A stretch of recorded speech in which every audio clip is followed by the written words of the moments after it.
Okay students, good evening. आज हम start करने वाले चैप्टर 7 मोशन का स्पीड एंड वेलोसिटी। ओके, तो इसके पहले हमने क्या क्या पढ़ लिया स्टूडेंट्स? चैप्टर की शुरुआत हमने की थी मोशन से। मोशन के अंदर हमने पढ़ा था कि कोई ऑब्जेक्ट अपनी पोजीशन चेंज करता है समय के साथ। फिर इसके बाद पढ़ा था रेस्ट में ऑब्जेक्ट एट रेस्ट पे था, उसकी पोजीशन चेंज नहीं हो रही थी। इसके बाद हमने मोशन के टाइप्स पढ़े थे।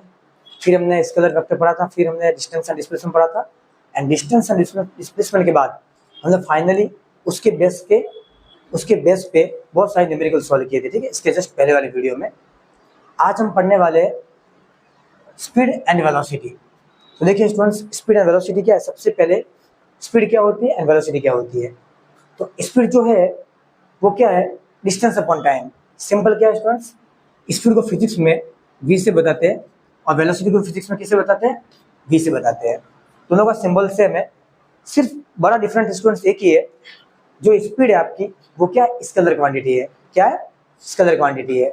और वेलोसिटी क्या है आपकी? वेक्टर क्वांटिटी है। तो मैंने आपको क्या समझाया था? डिस्टेंस और डिस्प्लेसमेंट पढ़ाया था। डिस्टेंस स्केलर क्वांटिटी थी और डिस्प्लेसमेंट वेक्टर क्वांटिटी थी। और मैंने आपको वहां पे क्या पढ़ाया था? डिस्टेंस हमेशा पॉजिटिव रहती है, डिस्प्लेसमेंट नेगेटिव, पॉजिटिव और जीरो तीनों हो सकती है। इसलिए मैंने आपको वहां क्या पढ़ाया था? डिस्टेंस हमेशा ज्यादा होती है डिस्प्लेसमेंट से। आए समझ में? तो सेम डिटोरी डिफरेंस स्टूडेंट्स यहाँ पे भी होंगे। स्पीड जो है वो डिस्टेंस से रिलेट्स करेगा, वेलोसिटी डिस्प्लेसमेंट से रिलेट्स करेगा।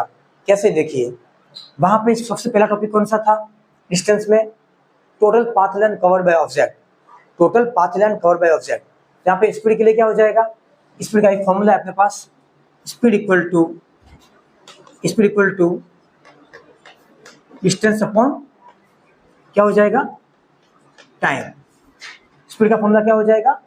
Distance upon speed, sorry distance upon time. याद रहेगा? Distance upon time. कोई दिक्कत नहीं। तो स्पीड को किससे लिखते हैं फिजिक्स में? v से लिखते हैं, कोई दिक्कत नहीं। डिस्टेंस को किससे लिखते हैं? s से। नीचे टाइम को किससे लिखते हैं? t से। तो ये किसका फॉर्मूला बन गया? स्पीड का। स्पीड का फॉर्मूला क्या होता है? Distance upon time. याद रहेगा? s/t equal to s/t। इसके बाद सेकेंड क्या होगा? इसकी SI यूनिट क्या हो जाएगा?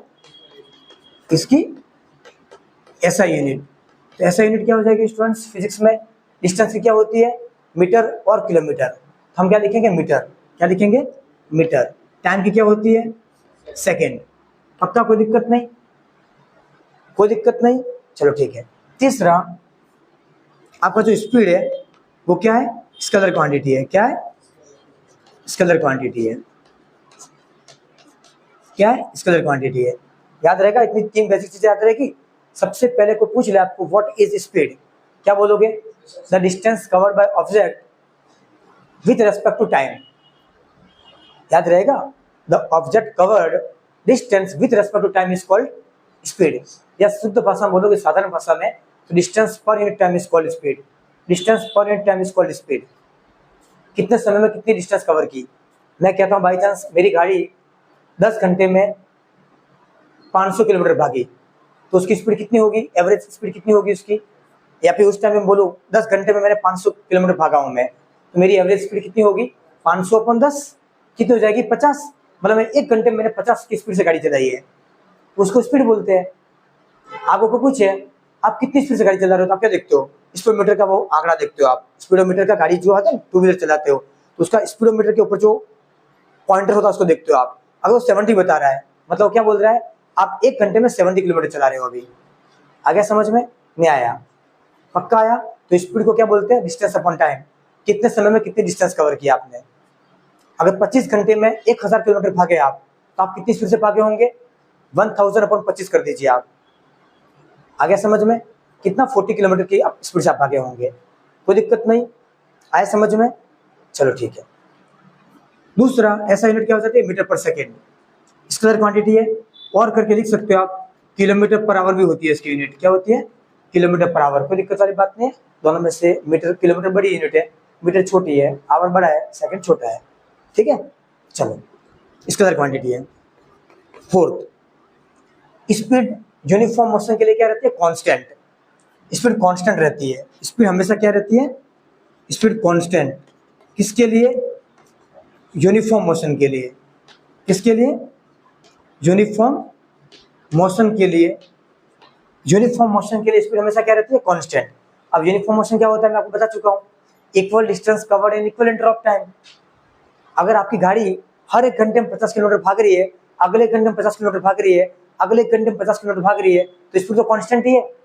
अरे स्पीड तो कांस्टेंट ही है, हर एक घंटे में 50 किलोमीटर भाग रही है वो, तो स्पीड कांस्टेंट हो गई। तो यूनिफॉर्म मोशन के लिए हमेशा स्पीड क्या रहेगी, कांस्टेंट। याद रहेगा यूनिफॉर्म मोशन कैसा रहता है, आप इक्वल डिस्टेंस कवर कर रहे हो इक्वल इंटरवल के टाइम, इक्वल इंटरवल टाइम के अंदर। अगर मेरी गाड़ी की स्पीड 1 बजे कितनी थी, 50 किलोमीटर पर आवर, 2 बजे कितनी थी, 50 किलोमीटर पर आवर, 3 बजे कितनी थी, 50 किलोमीटर पर आवर, तो देखो टाइम के साथ स्पीड तो कांस्टेंट है, 50 50 50। सही है, तो यूनिफॉर्म ऐसे मोशन को हम क्या बोलते हैं, यूनिफॉर्म मोशन बोलते हैं। सही है, उसका ग्राफ कैसे था, सीधी लाइन, हम पढ़ चुके हैं, कोई दिक्कत वाली बात नहीं है। चलो ठीक है। और नॉन यूनिफॉर्म मोशन के लिए स्पीड क्या हो जाएगी, not constant. Speed not constant, किसके लिए, speed not constant for non uniform motion. किसके लिए, non uniform motion. Speed non uniform motion के लिए नॉट कांस्टेंट। कैसे, नॉन यूनिफॉर्म मोशन किसको बोलते हैं, unequal distance covered in equal interval of time. अगर मैं बात करूं 1 घंटे मैंने 50 किलोमीटर भागा, फिर दूसरे घंटे में मैं 60 किलोमीटर भागा, तीसरे घंटे में 30 किलोमीटर भागा, तो देखो हर एक घंटे में डिस्टेंस अलग अलग कवर कर रहा हूं मैं, तो स्पीड भी क्या आएगी, अलग अलग आएगी। क्यों अलग अलग आएगी, देखिए अगर बात करूं पहले घंटे में कितना भागा मैं, 30 किलोमीटर, दूसरे घंटे में कितना भागा मैं, 60 किलोमीटर, कोई दिक्कत। तीसरे घंटे में कितना भागा मैं, इसको 50 कर दो, तीसरे घंटे में कितना भागा मैं, 70 किलोमीटर। तो इसकी स्पीड कितनी आएगी, देखिए 30/1, क्योंकि स्पीड का फॉर्मूला क्या है, डिस्टेंस अपॉन टाइम, यही तो है स्पीड का फॉर्मूला। तो डिस्टेंस कितनी कवर की, 30 कितना घंटा, 1 घंटे में, तो 30/1 कितना आएगा, 30 क्या है, किलोमीटर पर आवर। अगर मैं बात करूं अभी, अरे कोई दिक्कत नहीं है ये।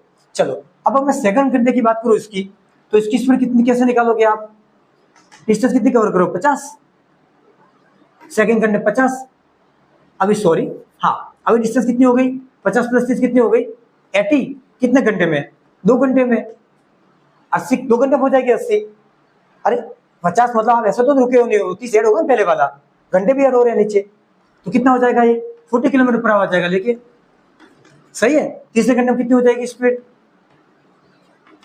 कितना हो जाएगा, 30 + 50 80 80 70 150, कितना हो जाएगा 150 डिस्टेंस अपॉन टाइम, कितने घंटे, 3 घंटे, कितना आएगा ये, 50 किलोमीटर पर आवर आएगा। तो देखो तीनों की स्पीड अलग अलग है। सही है, तो नॉन यूनिफॉर्म मोशन के लिए क्या हो जाएगा, स्पीड अलग अलग हो जाएगी, क्या हो जाएगी, सेम नहीं होगी। यूनिफॉर्म मोशन के लिए स्पीड क्या रहेगी, कांस्टेंट। नॉन यूनिफॉर्म मोशन के लिए स्पीड क्या रहेगी, नॉट कांस्टेंट। देखो कांस्टेंट नहीं है, 30 40 50 चेंज हो रही है स्पीड। अरे हो रही है, क्यों चेंज हो रही है, क्योंकि मोशन कैसा है, नॉन यूनिफॉर्म मोशन है। मेरी बात समझ में आ रही है, पक्का। चलो ठीक है, आगे बढ़े। चलो तो इतने पॉइंट काफी है। हाँ छठा,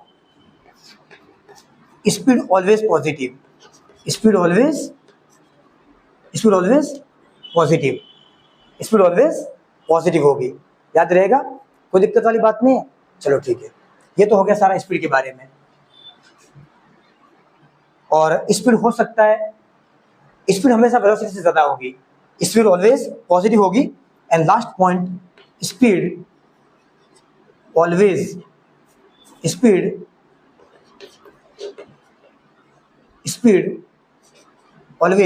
greater than velocity, greater than equal to velocity.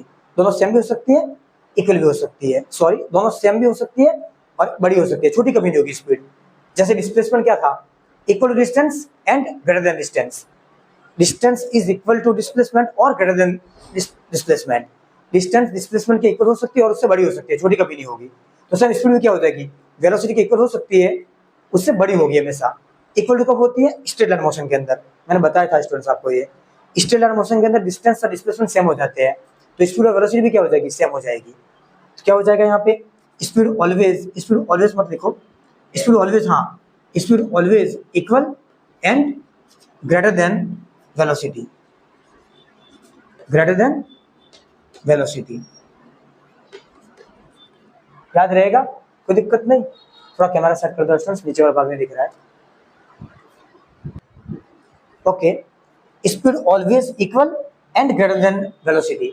Speed velocity के इक्वल हो सकती है और उससे बड़ी हो सकती है। क्यों? क्योंकि अगर स्ट्रेट लाइन मोशन है तो वहां पर स्पीड वेलोसिटी दोनों सेम हो जाएंगे स्टूडेंट्स। आगे समझ में? अदरवाइज स्पीड हमेशा क्या रहेगी? वेलोसिटी से ज्यादा रहेगी।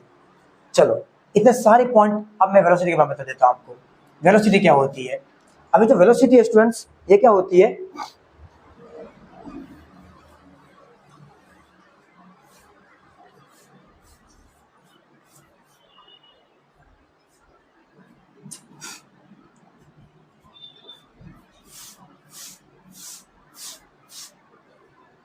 अब देखिए स्टूडेंट्स, वेलोसिटी क्या है? स्पीड क्या थी? Distance upon time. डिस्टेंस में समय के साथ चेंज होता है, उसको क्या बोलते हैं? स्पीड। अब वेलोसिटी क्या है? वेक्टर क्वांटिटी है। तो ये क्या हो जाएगा? डिस्प्लेसमेंट में टाइम के साथ जो चेंज होता है उसको क्या बोलते हैं? वेलोसिटी। क्या हो जाएगा वेलोसिटी का फॉर्मूला? तो वेलोसिटी का फॉर्मूला क्या हो जाएगा? यहाँ क्या था? Distance upon time. या क्या हो जाएगा? Displacement upon time. क्या हो जाएगा? Displacement upon time. ये हो जाएगा वेलोसिटी का फॉर्मूला आपका। लगी तो नहीं? Displacement per unit time is called velocity. Change in displacement per unit time is called velocity. Speed क्या था? Change in distance per unit time is called speed. Velocity क्या हो जाएगा? Change in displacement per unit time is called velocity. याद रहेगा, कोई दिक्कत नहीं। सिर्फ खाली वर्ड का अंतर है स्टूडेंट्स, दोनों टाइम के साथ चेंज हो रहे हैं। स्पीड स्केलर क्वांटिटी है, डिस्टेंस के साथ चेंज होगी। वेलोसिटी वेक्टर क्वांटिटी है, किसके साथ चेंज होगी? डिस्प्लेसमेंट के साथ। आगे समझ में? सेम इसको कैसे लिखेंगे? वेलोसिटी को किससे लिखेंगे? v से। डिस्प्लेसमेंट को s से लिखो, नीचे टाइम का टाइम। आगे एक्चुअली वेक्टर क्वांटिटी है, उसको एरो लगाएंगे, जरूरत है एरो लगाने की। दोनों का फॉर्मूला क्या रहेगा? सेम रहेगा। ये चेंज इन डिस्प्लेसमेंट है, इनिशियल टू फाइनल। तो एक्चुअली s/t लिखना उचित नहीं है स्टूडेंट्स, पर आपके सिलेबस में हमें s/t लिखना पड़ेगा। एक्चुअली इसको डेल्टा s/डेल्टा t लिखना चाहिए, कोई दिक्कत नहीं है। आप s/t लिखिए, वो दिक्कत वाली बात नहीं, ठीक है। चलो, ये हो गया। अब सेकंड पॉइंट क्या है स्टूडेंट्स? हाँ, इसकी SI यूनिट। इसकी SI यूनिट क्या हो जाएगी? इसकी SI यूनिट क्या हो जाएगी? डिस्प्लेसमेंट को किस में नापते थे? मीटर में। सेम होगी। क्या हो जाएगी? मीटर पर सेकंड और किलोमीटर पर आवर। कोई दिक्कत नहीं, दोनों सेम है। मीटर पर सेकंड लिखो या किलोमीटर पर आवर लिखो। ओके स्टूडेंट्स, सब कुछ सेम है। तीसरा, स्केलर, ये स्केलर क्वांटिटी है, तो ये क्या हो जाएगी? वेक्टर क्वांटिटी है। क्या है? ये क्या हो जाएगी स्टूडेंट्स? वेक्टर क्वांटिटी है। वेलोसिटी क्या है? वेक्टर क्वांटिटी है। ये फर्स्ट पॉइंट था, ये सेकंड पॉइंट था और तीसरा पॉइंट है, ठीक है। वेलोसिटी वेक्टर क्वांटिटी है। Fourth point, speed constant uniform motion. Same students, velocity भी क्या हो जाएगी? यूनिफॉर्म मोशन के लिए क्या हो जाएगी? कांस्टेंट। नॉन यूनिफॉर्म मोशन के लिए एंड यहाँ पे आ जाओ, सिर्फ ये दोनों पॉइंट सेम रहेंगे। Speed always, one moment. अब देखिए स्टूडेंट्स, वेलोसिटी दो टाइप की होती है, uniform velocity, non uniform velocity. Velocity कितने टाइप की होती है स्टूडेंट्स? वेलोसिटी दो टाइप की होती है, यूनिफॉर्म वेलोसिटी, यूनिफॉर्म वेलोसिटी, और दूसरा non uniform velocity, non uniform velocity, ठीक है। यूनिफॉर्म वेलोसिटी किसको बोलेंगे? वही वर्ड सेम, यूनिफॉर्म वर्ड आते हैं आपके दिमाग में एक बात आनी चाहिए, यूनिफॉर्म वर्ड आते ही आपके दिमाग में एक ही बात आनी चाहिए, equal distance covered in equal interval of time. ये यूनिफॉर्म स्पीड थी। यूनिफॉर्म वेलोसिटी आ गई, मतलब डिस्टेंस की जगह क्या कर दोगे आप? डिस्प्लेसमेंट कर दोगे। तो equal displacement covered in equal interval of time is called uniform velocity. आगे समझ में? नॉन यूनिफॉर्म वेलोसिटी किसको बोलेंगे? Unequal displacement cover in equal interval of time. आगे समझ में? कोई दिक्कत नहीं। तो वेलोसिटी दो टाइप थी, ठीक है। फिर क्या है? Speed is always positive. Velocity क्या हो जाएगी स्टूडेंट्स? वेलोसिटी नेगेटिव भी हो सकती है, पॉजिटिव भी हो सकती है और जीरो भी हो सकती है। तो वेलोसिटी में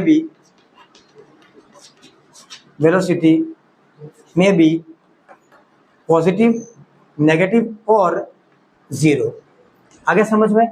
तीन हो सकते हैं, क्योंकि जो डिस्प्लेसमेंट काम करेगा वही कम वेलोसिटी करेगी, खाली फॉर्मूला अलग अलग है। तो डिस्प्लेसमेंट क्या था, पॉजिटिव था अगर एक ही डायरेक्शन में जा रहा है। अगर ऐसे जाके वापस आया क्या, नेगेटिव। देखो ऐसे गया, ऐसे ऐसे गया तो पॉजिटिव, अपनी जगह वापस आ गया तो जीरो, और उल्टी डायरेक्शन में गया तो नेगेटिव। मैं समझा था स्टूडेंट्स आपको। कोई भी पार्टिकल अपनी इनिशियल पोजीशन से अगर दूर जाता है तो डिस्प्लेसमेंट पॉजिटिव, वापस आके अपनी इनिशियल पोजीशन पे आता है तो जीरो, और इनिशियल पोजीशन को क्रॉस कर जाता है तो नेगेटिव। आ गया समझ में, कोई दिक्कत नहीं। तो सेम काम वेलोसिटी करेगी, सेम काम वेलोसिटी करेगी। अगर डिस्प्लेसमेंट पॉजिटिव डायरेक्शन में तो वेलोसिटी क्या आएगी, पॉजिटिव। अगर डिस्प्लेसमेंट नेगेटिव डायरेक्शन में तो वेलोसिटी क्या आएगी, नेगेटिव, क्योंकि डिस्प्लेसमेंट इसके फॉर्मूले में आ रहा है। देखिए ये प्लस होगा वेलोसिटी प्लस आएगी, ये माइनस होगा ये माइनस होगा, ये जीरो होगा, पूरा फंक्शन जीरो हो जाएगा, वेलोसिटी जीरो हो जाएगी। आगे समझ में। अगर डिस्प्लेसमेंट प्लस होगा स्टूडेंट्स, यहाँ प्लस साइन आएगा, वेलोसिटी क्या आएगी, प्लस। अगर डिस्प्लेसमेंट माइनस है तो क्या आएगा, माइनस। अगर डिस्प्लेसमेंट जीरो तो जीरो कौन टाइम क्या होता है, जीरो, क्या आ जाएगा, जीरो वेलोसिटी। कोई दिक्कत वाली बात नहीं है। आ गया समझ में। तो ये आपका, और हाँ वेलोसिटी ऑलवेज क्या होती है, स्पीड से कम होती है। हाँ स्पीड के बराबर हो सकती है लेकिन स्पीड से कम होगी। स्पीड क्या थी, वेलोसिटी के equal but always greater than velocity. लेकिन वेलोसिटी उल्टा है, velocity may be equal to speed but always less than speed. आगे समझ में, कोई दिक्कत नहीं। चलो तो ये चैप्टर 7 मोशन का स्पीड और वेलोसिटी का कुछ डिफरेंट हमने स्टडी किया, ठीक है। ओके आगे देखते हैं।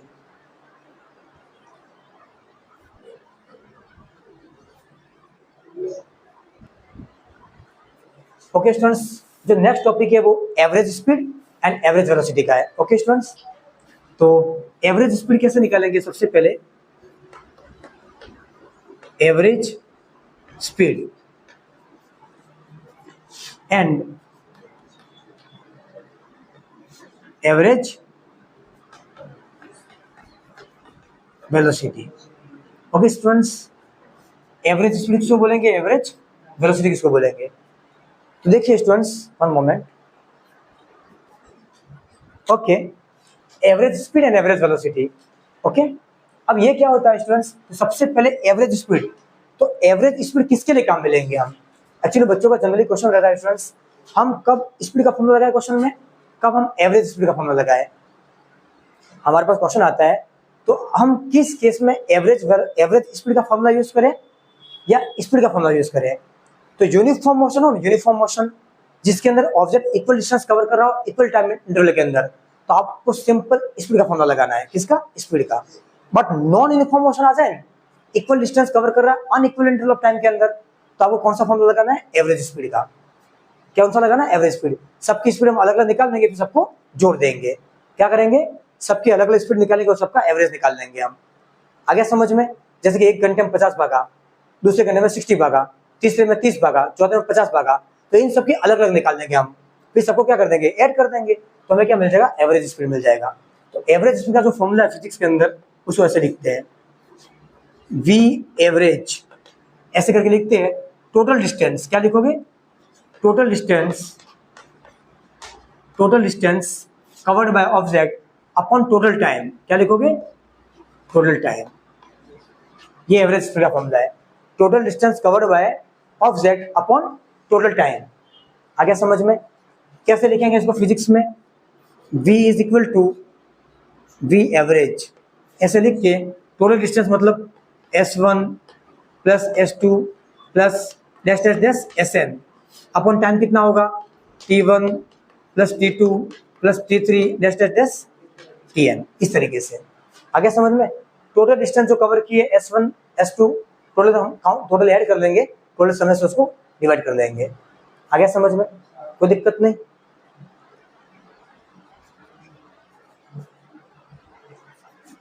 चलो अब आता है एवरेज वेलोसिटी। क्या आता है, एवरेज वेलोसिटी। अब एवरेज वेलोसिटी किसको बोलते हैं, same D to D students, velocity का सिंबल तो सेम रहता है। यहाँ जो टोटल डिस्टेंस लिखा है ना, इसी का क्या आ जाएगा, टोटल डिस्प्लेसमेंट। क्या आ जाएगा, total displacement per unit total time. Average speed किसको बोलेंगे, total distance per unit total time is called average velocity, sorry average speed.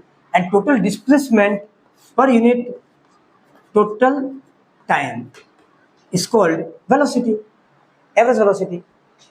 आगे समझ में, कोई दिक्कत नहीं। तो बस सिंपल, हाँ इसकी ऐसा यूनिट क्या हो जाएगी, सेम वही हो जाएगी। ऐसा यूनिट क्या हो जाएगी, एवरेज स्पीड की मीटर पर सेकेंड और किलोमीटर पर आवर। इसकी भी क्या हो जाएगी ऐसा यूनिट, ऐसा यूनिट सेम रहेगी, जो स्पीड की वेलोसिटी वही रहेगी। इसकी भी क्या आ जाएगी, मीटर पर सेकेंड और किलोमीटर पर आवर। कोई दिक्कत नहीं। स्पीड की यूनिट क्या होती है, मीटर पर सेकेंड, वही क्या होगी, एवरेज स्पीड की होगी। जो यूनिट वेलोसिटी के मीटर पर सेकेंड, वही स्पीड क्या हो जाएगी, एवरेज वेलोसिटी की हो जाएगी मीटर पर सेकेंड। कोई दिक्कत नहीं। तो ये आपका कितना खत्म कर दिया हमने, स्पीड एंड वेलोसिटी के बीच के डिफरेंस खत्म कर दिए। स्पीड का फॉर्मूला पढ़ लिया, वेलोसिटी का फॉर्मूला पढ़ लिया। स्पीड कब चेंज होती है, कब चेंज नहीं होती है, वेलोसिटी कब चेंज होती है, कब चेंज नहीं होती है। आगे समझ में, कौन सी स्केलर क्वांटिटी है, कौन सी वेक्टर क्वांटिटी है, सब हमने पढ़ लिया। साथ ही साथ हमने average speed and average velocity का कॉन्सेप्ट भी पढ़ लिया। एवरेज वेलोसिटी किसको बोलते हैं, अगर कोई पार्टिकल नॉन यूनिफॉर्म मोशन से भाग रहा है तो हर एक टाइम इंटरवल के दौरान उसकी स्पीड क्या होगी, अलग अलग होगी। उन सबको हम निकाल के उन सबकी डिस्टेंस जो कवर करें उनको ऐड कर देंगे, नीचे टाइम को ऐड कर देंगे और दोनों को क्या कर देंगे, डिवाइड कर लेंगे। सिंपल आ गया। सिंपल एवरेज वेलोसिटी भी हम क्या करेंगे, इंडिविजुअल डिस्प्लेसमेंट को हम ऐड कर लेंगे, उसको समय के साथ डिवाइड कर दीजिए टोटल टाइम को, तो एवरेज वेलोसिटी आ जाएगी। कोई दिक्कत नहीं, आ गया। चलो ठीक है, तो आज के लिए इतना है ना स्टूडेंट्स, मिलते हैं नेक्स्ट क्लास में। Okay bye bye all of you.